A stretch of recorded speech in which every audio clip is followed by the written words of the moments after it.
promise those of you who crave suspense, adventure, and bloodshed that you can look forward to it. And you will, if you're anything like the rest of the brainwashed citizenry of our land. But if you're one of the few who've escaped the NO's clutches, you need to hear my story, and Wisty's story, and the story of the resistance. So when we're gone, there's someone left to spread the word, someone to fight the good fight.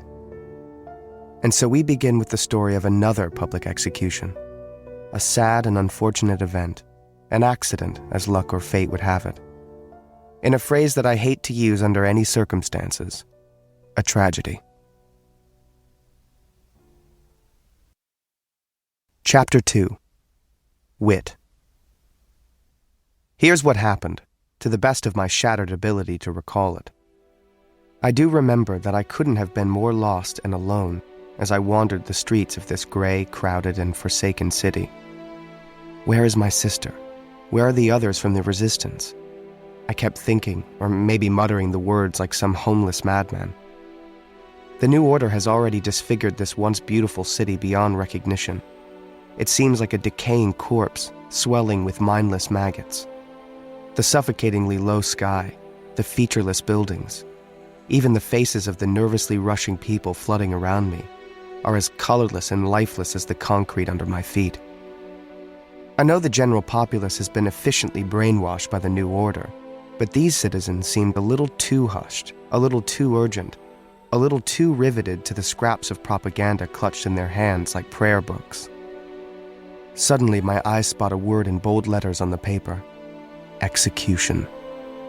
And then the huge video displays hanging above the boulevard light up, and everything becomes clear to me.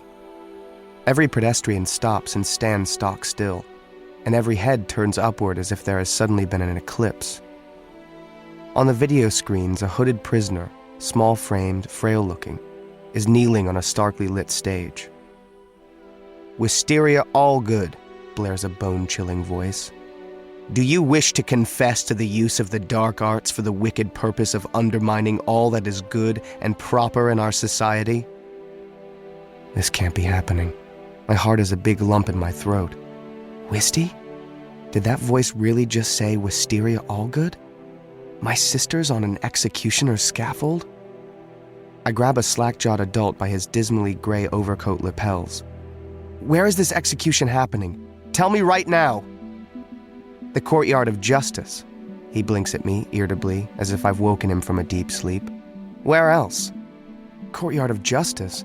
Where's that?" I demand of the man, throwing my hands around his neck, nearly losing control of my own strength. I swear I'm ready to throw this adult against a wall if I have to. "Under the Victory Arch, down there," he gasps. He points at a boulevard that runs off to my left. "Let me go! I'll call the police!" I shove him and take off running toward a massive ceremonial arch maybe a half a mile away. "You! Wait!" he yells after me. "Don't I know your face from somewhere?" He does. Oh yes. And so would everyone else if they took the time to notice that there was a wanted criminal running loose in their midst. But his fellow citizens' eyes remain glued to the screen. They've got an insatiable appetite for malicious gossip of any kind, and of course, an equal taste for senseless death and destruction. Even when the falsely condemned are kids. Just kids. I can hear a distant roar now, the sound of hunger, for justice, for blood. I forge ahead into the pathetic herd of lemmings. I'm not going to let them take my sister from me. Not without a fight to the death anyway. I round a corner and then across the top of the crowd I see, is that my sister, Wisty, up on the stage?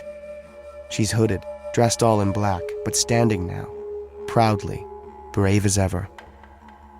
A man, if you would call him that, is on the stage with her. He's leaning on a crooked stick, his wickedly sharp black suit hanging strangely motionless in the wind that's begun to howl through the civic square. His angular face is glowing with smug self-satisfaction, as if he's just devoured a pot full of whipping cream. I know him. I despise him. The one who is the one.